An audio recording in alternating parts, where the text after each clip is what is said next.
Би юу ахыхаа төлөө ахыгаа идэгрээсэй гэж амирх залбирдаг л та. Ер нь тэгэл идэгнэ гэж бодож байгаа. Мөнгө төгрөгтэй бол идэрхэл тал. Даанч мөнгөгүй болохоор идэрүүлж чадахгүй л. Ингээл харсаар байгаа залбираад байгаа. Эзэн идэгнүүлнэ гэж би итгэж байгаа. Батмягмарын хувьд анх Игэл телевизийн алхам төслийнхэнтэй уулзаж ертөнцийн эзний сайн мэдээг сонссон байна. Энэ удаад Самарын богц байгууллагын архитектурын ирээдүйн төслийн залуус бага хэмжээний хүнсний тусламж өгсөн юм. Болохоор архитектурын ирээдүйн төсөл байгаа. Тэгээд хүүхдүүдэд ер нь бас нийгэмд одоо оролцоог идэвхжүүлэх ч юм уу тий. Тэгээд сар болгон юм үйл ажиллагаа зохион байгуулдаг. Тэгээд нийгэмд хаана хүмүүс туслах хэрэгцээ байна. Тэгээд бид нар харж байгаад төлөвлөлт хийдэг байгаа. Өнөөдөр бас энэ айлд ирсэн маань бас тэр үйл ажиллагаануудын маань нэг нь байлаа. Тэгээд аль болох нийгэмд яг хүмүүсийн хэрэгцээтэй байгаа тэр газар биднээс очиж хүсдэг. Тэгээд энэ айл нь бас хүнийг эзэн бас идгээгээд яг эзэн ямар арга замаар ажиллаа гэх нь биднээс харахыг хүсэж байгаа. Тэгээд эзэн ажиллаа хийгээсэй гэж хүссэн. Телевиз үзэж байгаа та бүхэн ч Батмагмарт чин сэтгэлийн туслалцаа үзүүлж түүний төлөө ертөнцийн эзнээс гуйж өгөөрэй. Мэдээллийг лайк зөвлөе. Эрдэмтдийн судалгаагаар дэлхийн дулаарлын хэм 1.9-оор өсөж энэ байдлаар үргэлжлэх юм бол тун удахгүй нийслэл Улаанбаатар хот хүртэл элсэн цөлжилтөнд өртөх аюул нүүрлээд байгаамаа. За харин үүний эсрэг үндэсний хэмжээний ажлууд хийгдэж байгаа. Ерөнхийлөгчийн зарилгаар жилд хавар намрын улиралд мод тарж авахар шийдвэрлсэн. За энэ ажлын хүрээнд цөлжилт ихээр явагдаж байгаа. Булган аймгийн Баяннуур суманд Галил чуулганы Монгол Солонгос итгэгчдийн дэмжлэгтэйгээр 10,000 ширхэг мод суулгасан байна. Булган аймгийн Баяннуур сумын засаг даргын хүсэлтээр Солонгос Монголын судлах нийгэмлэгийн Ногоон Аз нийгэмлэг элсний нүүдлээс болж ширгэж буй Баяннуурыг сэргээж мод тарих ажлыг эхлүүлжээ. Ажиглахын ажилд Азийн мөрөөдлийн Солонгосын Ногоон Аз төрийн бас байгууллага, Солонгос Монголын судлах нийгэмлэг санаачлан Монголын ногоон хэрэм үндэсний хөтөлбөрийн хүрээнд Булган аймгийн Баяннуур суманд Солонгос улсын хамтын ажиллагаатай байгууллага, Энчин хотын идэрчүүдийг дэмжих байгууллага, Японы Йокохама дугуй үйлдвэрийн Солонгос дахь төлөөлөгчийн газар, Мөрөөдөл сан, Чон хотын хот тогтоолох газар, Баяамса зэрэг Бүгдаам Солонгос улсын төрийн бас байгууллагууд болон Христэд итгэгчид хандив цуглуулан Монголд мод тарьсан байна.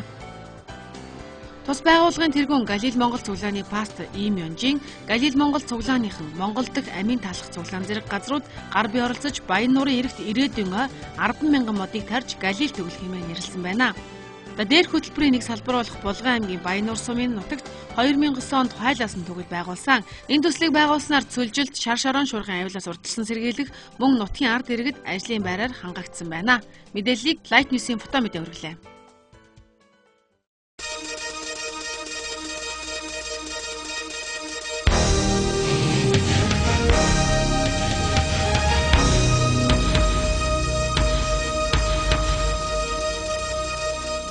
Төв Америкт Коста Рика улс кофе далайн эрэг ширэнгэн ойгоороо дэлхийд дахин танил болсон. Харин ширэнгэн ойн гүнд нутгийн уугуул иргэд зам харилцаанаас хол ядуу зүдөө аж төрдгийг тэр бүр мэддэг.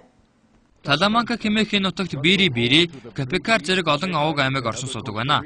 Энэ бүс нутагт хит аслагдсан учраас эмнэлгийн яаралтай тусламжийг нисдэг тэргээр л үзүүлдэг байна. Энэ хүүхдэд эмнэлгийн тусламж үзүүлэхийн тулд нисдэг тэргээр авч явж байгааг та харж байна. Гэхдээ Таламанка нутгийн алсамгдмал байдал төсөд болох цаг ирж байна. Хуучны эвдэрхий гүүрийг шинээр барьж байгуулан шорон замыг засрамж тулгаж хүүхэд багчуудад эмнэлгийн болон боловсролын үйлчилгээ үзүүлэх болжээ. Таламанка нутгийн ард иргэдийн өмнө тулгамдаад байгаа асуудлыг шийдвэрлэхэд байгууллага хувь хүмүүс туслах болжээ. Нийслэл хот дахь Христ итгэлд эдгэлтийн цуглаанаас хүүхэд багчуудад үйлчлэхээр багийнхан ирээд байгаа нь энэ юм. Тэдний нэг болох 2 дугаар ангийн багш хүүхдүүдийн сайн анд болж чадсан байна. Джессика Угалдагийн сургууль ширэнгэн ойгоос асар хол зайтаж Коста Рикагийн уугуул иргэд хэрхэн аж төрж байгааг тэрээр сурагчдаа ойлгуулахыг зорддог байна. Тэрээр анх цуглааныхаа гишүүдийн хамт Таламанка нутагт зочлон ирдэг байжээ. Харин одоо сар бүр байн очдог байна. Нэгэн цуглаан энэ нутагт бэлэг тарааж байгааг сонсоод тэрээр уг цуглааны пастортай дараахан холбогдож төсөл хэрэгжүүлэх талаар ярилцжээ. Джессика бэлэг тараагаас илүү үр дүнтэй үйл ажиллагааг хүссэн гинэ. Тэрээр Таламанкагийн өмнө тулгамдаад байгаа нийгмийн асуудлыг шийдвэрлэхээр зоржээ. Энд нялхсан эндэгдэл амиа хорлох явдал их гардаг. Бид үүний учир шалтгааныг олж тогтоон шийдэл боловсруулах замаар энэ тохиолдлыг арилгахын тулд ажиллаж байна.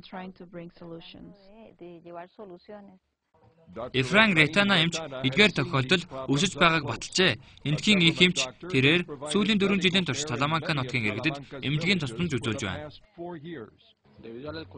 Аригтлалтыг дагаад хар тамхинд дондох явдал нэмэгдэж байна. Хүний хөл хөрөхгүй хэцүү газруудад хар тамхи тарж ирсэн түүхтэй. Гэхдээ тэд үүнийг амьдралаа залгуулахын тулд ургуулдаг юм. Хүнд нөхцөл амьдардаг болохоор хоол хүнсгээд олон зүйлээр гачигдаж дутагддаг. Джессика хар тамхи болон архин донтолтыг эдгэх төв байгуулахаар ашигын бус сан байгуулан ажиллаж байгаа гинэ. Тэд нутгийн уугуул иргэдийн дунд эрсдэлд орох магадaltaй хүмүүс. Хөгшин залуу янз бүрийн иргэдэд туслаж, нийгэмд тусдаа үйл ажиллагаа, нийгмийн дэмжлэг тусалцаа, сургалт семинар зохион байгуулах гээд олон талын ажил хэрэгжүүлдэг юм. Хэдий тэд нийгэмд хандсан олон ажил хийж байгаа ч бидэнд түүнээс ч илүү тусламж хэрэгтэй байна. Джессика зам зуур аслагдмал ууланд байрладаг гэр цуглаанд хувцас хэрэглэл өгөхөөр аяллаа төр завсарсан юм а. Пастор Герердо Гарри тэжээлийн дутагдалд орсон хүүхдүүдийн сувлал барьж байгаа гинэ. Барилгын ажил дуусах шатндаа явж байгаа бөгөөд Джессика шаардлагатай материал хэрэглэлийг хандвар цуглуулах тухай ярьж байгаа гинэ. Пастор Гарро мөн өсвөр насныхан насанд хүрэгчдэд зориулсан төв байгуулахыг хүсдэг байна. Хорогдох газартай болчихвол хүмүүст дөрвтэй дэмжлэг авахд амар болохоос гадна бид ч мөн хар тамхи мэтийн муу зуршлаасаа салахад нь идэвхтэй хамтарч ажиллах болно. Эннээс болж олон гэр бүл нурдаг. Таламанка нутагт хар тамхи архитектурын улмаас гэр бүл салж сарних тохиолдол элбэг гардаг. Нийгэмд тусдаа ажил хийж байлаач Гарра болон түүний гэр бүлийг өөр нутгаас ирсэн хэмээн ялгардаг хүмүүс цөөнгүй байдаг гинэ. Хэдий харийн хүн биш гэлээ нутгийн уугуул иргэн бишээ. Кабикар хүмүүс ажилсаг хичээнгүй, санаачлагтай ч гэлээ цагаан арьстай хүмүүсийг ялгуурлан гадуурхдаг муу зуршилтай. Пастор Гарра хотын 5 тухтай амьдралаа ширэнгөө ойгоор солиод жил хагас болж байна. Джессика хэдий хот руу буцаж ажилдаа явах шаардлагатай ч эргэж ирсээр байгаа гэдгийг тэрээр сайн мэдэж байгаа. Тэдэнтэй хамт өөр бусад олон Христэд итгэдэг хүмүүс хамтран ажиллаж байна. Хамгийн чухал нь ертөнцийн эзэн тэднийг хайрладаг гэдгийг ойлгох явдал юм а. ертөнцийн эзэн тэдэнтэй үргэлж хамт байдаг бөгөөд тэдний хэрэгцээ, түүний ч хэрэгцээ байх болно шүү дээ. ертөнцийн эзэн тэдний төлөө ажил гэж биднийг илгээснээс хойш мэддэг чаддаг бүхнээ тэдний төлөө хийх болно. Америк нэгдсэн улсын хүүхэд насныхны 4.1% нь хагас өнчөө өсч хүмүүжиж байна. За гэр бүлүүдийн ихэнх хувь нь өрх толгойлсон эхчүүд байдаг гэн тэдэнд хийх ажлын дадал чадвар, тусламж дэмжлэг хэрэгтэй байдаг нь дамжиггүй. Саяхан нэгэн байгууллага тэдэнд туслах хөдөлгөөн өрнүүлсэн байна. Энэ тухай мэдээллийг хамтдаа авцгаая. Тэдний туулж ирсэн амьдрал, орчин нөхцөл харилцан адилгүй. Гэр бүлээ цуцлуулсан, хамтран амьдрагчаасаа жирэмсэн болсон, нөхрөө дайнд алдсан зэрэг янз бүрийн үг төгтэй. Харин ямар амьдрал тууснаас үл хамааран тэдний өмнө яг ижил даваа нухчаа тулгардаг байна. Оклахома мужид сонгогдсон конгрессийн гишүүн Мари Фалин энэ зовлон өөрийн биеэр амсан нэгэн. Тэрээр хүүхдүүдэд ганцаар өсгөхийн хажуугаар улс төрийн салбарт амжилт гаргаж, мужийнхаа хамгийн анхны эмэгтэй захирагч парламентын гишүүнээр сонгогдсон ажиллаж байгаа билээ. Ээж минь надад үргэлж чи ганцаархнаа ийм зовлон үрч байгаа хүн бишээ. Тиймээс зоригтой байж тэмцэж амьдр. Уулын бил рүү мацах биш, оргил өөд тэмүүлэх хэрэгтэй. Өөрсдийгөө өрөвдөж суухын оронд асуудлыг шийдвэрлэхийн тулд ямар нэг алхам хийж сур гэж захидаг байж билээ. Амьдралд нуглуулсан эмээгээс ээжээс охинд өвлөгдсөн үе дамжсан хараал амьдралд нь байгааг анзаарах чигээр яваа эмэгтэйчүүдэд амьдралын хэв маягаа өөрчлөгдөн тусалж идэвхтэй дэмжлэг болох явдал Маригийн хүсэл зорилго болжээ. Муж улсаа хөгжүүлэхийн тулд иргэдэд дэмжиж амьдралаа дээшлүүлэхэд нь туслан тэдний ганцаардад ачаа дарамт дунд орхихгүй байх явдал тун чухал гэж би боддог. Тэрээр саяхан Эрас үйлчлэлийн багийнхныг нийслэл хотод өөр явуулсан байна. Оклахома мужид төвлөрдөг уг үйлчлэлийнхэн өрх толгойлсон эмэгтэйчүүдэд хандсан үйл ажиллагааг явуулаад 6 жил болж байгаа бөгөөд цар хүрээгээ улсын хэмжээнд тэлэх бодолтой байгаа гинэ. Иргэн хүн төдийгүй Христийг дагдаг итгэгч хүнийхээ хувьд орчин цагийн өнчин өрөөсөн бэлэвсэн эмэгтэйчүүдэд туслах явдал бидэнд оногдсон хариуцлага юм. Хадагтай каналич мөн адил өрх толгойлсон эмэгтэй зовлон туусан нэг учраас уг үйлчлэлийг эхлүүлсэн гинэ.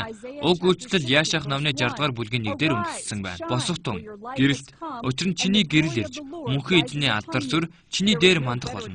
Энэ байгууллага жил бүр 2 өдрийн семинар зохион байгуулж өрх толгойлсон эмэгтэйчүүдэд үйлчилдэг байна. Уг чуулганд ирээд буцсан эмэгтэйчүүдийн амьдрал олон талаар өөрчлөгдсөн гэнэ. Үнэхээр үр дүнтэй болдог.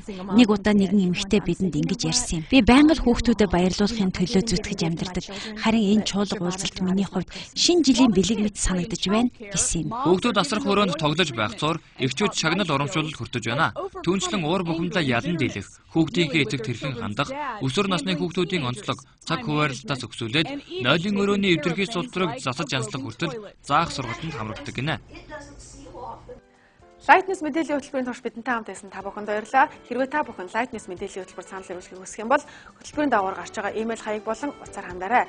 Та бүхний эх 7 өдрийн ажил үст амжилт хүсье. Баяр таа.